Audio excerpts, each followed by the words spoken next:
guys, and welcome back to my channel. So as you can see from the title and thumbnail, I am doing a 26-week update. I'm 26 weeks pregnant. Where has all this time gone? The last time I sat down and spoke to you guys, I was 18 weeks. 18 weeks pregnant. Where? That literally seems like yesterday. As you guys can obviously tell from my voice, I have a cold. Well, I don't have a cold. I have COVID. But I'm going to update you guys. I'm going to do another vlog about that next week. I'm not going to get into it. There's no dramas really. I'm feeling okay, baby's okay, so there's nothing really to worry about. I have written everything down on my phone because I've got baby brain and I'm going to forget so much, so I'm going to have my phone out in this, and also got my honey and lemon tea to help clear my throat because it's hurting a bit. In terms of symptoms, really, like, not symptoms, but like what I've been feeling over the past few weeks, I have been getting a lot of leg cramp in the middle of the night. So I've just been waking up with random leg cramps and they hurt.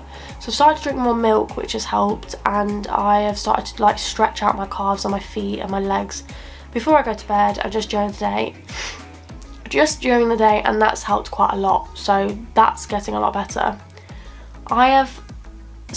There's been sciatica, but not too much. So like, I had 2 really bad days with sciatica that I couldn't really get out of bed and I couldn't really do much, but then once I start getting moving and get myself going again, it improves.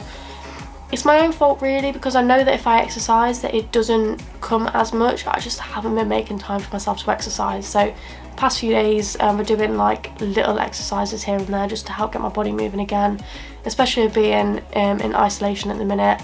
Can't get out, can't do anything, so I need to make sure that I'm still moving my body, that type of thing. Sorry, I keep having to take like mini breaks in between answering these questions because I keep losing my voice. The next one is, wow, baby brain. I don't know if you'll notice in this video, but I have been getting baby brain really bad. It would just be like random words, random sentences. I'll be forgetting what I'm doing. I'll be forgetting people's names that I speak to every day. It's so bad. It's almost like my brain just doesn't function. I didn't think baby brain was a thing, but now I know it's a thing. So if anybody else is out there suffering with this, I feel your pain because it's awful. Next one is Braxton Hicks. Now, if you don't know what Braxton Hicks is, it's like a fake contraction type thing, like a painless contraction. Your body's way of getting ready for labour, that type of thing. Now, you can experience it from like 16 weeks onwards. I think I started getting them quite early, so I think I was about 18 weeks. But I'd only get the one random one here and there. It wasn't anything major. Now, the ones that I get now, I get more of them, I get them frequently, but they're not painful, they're just uncomfortable. And I hate getting them because, I don't know, it's just the most uncomfortable feeling. I actually, I wouldn't say I had a scare, but I think I was just panicking myself. Luke calmed me down and basically sorted me out. But I was always told that if you get more than 4 to 5 Braxton Hicks in an hour, then you should probably contact like your doctor or somebody, because if they're coming more regular, then it's a sign of preterm labour. Now I'm only 20, well at the time I was only, what, 25 weeks? Sorry, hiccups. So at the time I was only like 25 weeks, it was last week, so yeah, 25 weeks. I had a few panicking moments thinking, oh my god, I'm going to preterm labour, but Luke calmed me down. I spoke to my next door neighbour as well, she was brilliant, and they basically calmed me down, and I was fine. I was just being dramatic and just being overly worried. I've just got this fear, for some reason I've got this fear that she's going to come really early, and I'm not ready for that. She's not ready for that. She just needs to hold in there. So I think that's what got me worried. It's just anxiety about her coming early. The next one is always being hot. I don't understand what it is. So as a person, I have always been cold. No matter the weather, no matter the temperature, I have always been freezing. Now at the minute, I'm either just wearing a top with no trousers and just pants, or I'm wearing trousers with just a bra, because I'm just so hot. Literally in this video is the first time in about a week since I've been isolating that I've actually worn 2 pieces of clothing because I've just been so hot, and right now I am sweating really bad, so that doesn't help. I have not been enjoying it. I used to hate the fact that I was always cold, but now I miss being cold.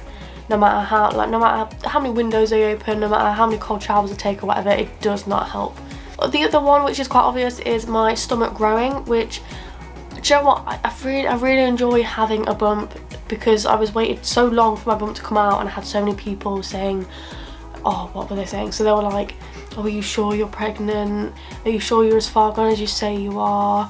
I don't know where your bump is. Where is your bump? I had everybody saying all these things, and I was just, I don't know, it was getting to me a little bit. But now my bump is out, and I will post a photo here of my bump. So I'm now obviously 26 weeks, which is 6.5 months. Finally come out to show herself. I have also been struggling with just general positions in life, really, getting out of bed. So I'm either rolling, shuffling out of the bed, or Luke is giving me a push to get out of the bed, or if I'm bending down to sweep up or just generally do the housework or pick something up, it's a struggle getting back up again. But other than that, to be fair, I'm doing alright. So I also wanted to talk to you guys about this as well, because last time I spoke to you I said I was struggling with acne quite a bit. Now I don't know if you can tell, but my acne has cleared up a lot, and I know that's only because of hormones, but I've not worn makeup in so long because I've just, like I said, I've just been so hot. I just sweat it off, or I just can't be bothered, if I'm honest. So that's also helped, but my acne has cleared up quite a lot, which I'm so thankful for. There's nothing that I love than just clear skin, and I don't get it very often at all, so I treasure it every time it happens. In terms of the nursery, so we have everything set up in terms of, we have the cot, changing, what's it called, changing station, what's it called, changing table, that's one, changing table and wardrobe. We just need to get a nursing chair, which I think I'm going to get next week, and just a decor really, but the vibe that I'm going for, I'm struggling to find stuff for it, so I'm just getting things in dribs and drabs, and I'll update you guys once the nursery's done. It's not going to be done yet though. In terms of scans and appointments and everything like that, so I had my 20-week appointment obviously about 6 weeks ago now, and that was an absolute nightmare. We were being scanned for so long. Basically what had happened was she has gone head down, and she's gone that deep into the pelvis that they were struggling to find like her brain and everything like that, and she was that curled up. They were struggling to measure her, just anything really. The only thing they managed to measure was her one leg and her stomach. That was it. Obviously they managed to see her heartbeat. She was okay, but they just couldn't measure anything. They were scanning me for so long to the point where it was actually causing a lot of pain, so they decided to rebook it for another 2 weeks time. After they did that, I had my blood pressure checked, which was fine. I also had my diabetes levels checked, like whatever they check for diabetes. Had that checked because at my other appointment they were worried about my sugar levels, but that was fine. Hey, so then they made me another appointment for 2 weeks time. So we went back again. She was head down, deep in the pelvis, but they managed to get more from her this time. The only thing that they couldn't get from her was her sebum, I think it's called. It's in the back of the brain. They like to measure that. I think it's all about your stability, like your balance, your coordination, all that kind of thing. They could see it, they know it's there, and she's got one, but they just couldn't measure it, but they're not overly worried. All of the other measurements were fine. They managed to look into her brain, her legs, her arms. They checked for a cleft lip. That was fine. So she's generally healthy. She generally is really healthy. She's just stubborn and doesn't like to move.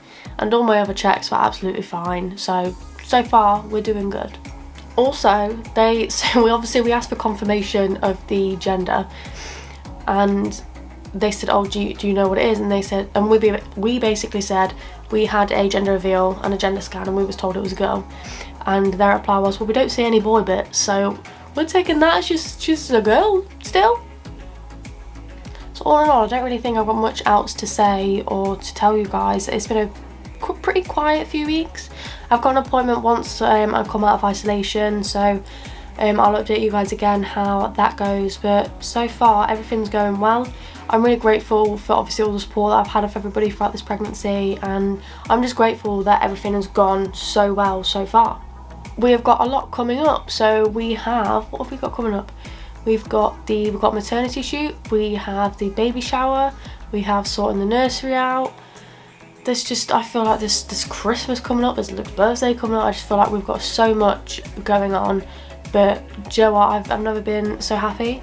But yeah, that is it from me. If you like this video, hit that like button, don't forget to subscribe and turn on that post notification bell. Thank you for following on our journey. We haven't got long before she's here, and I'll see you next time. Bye!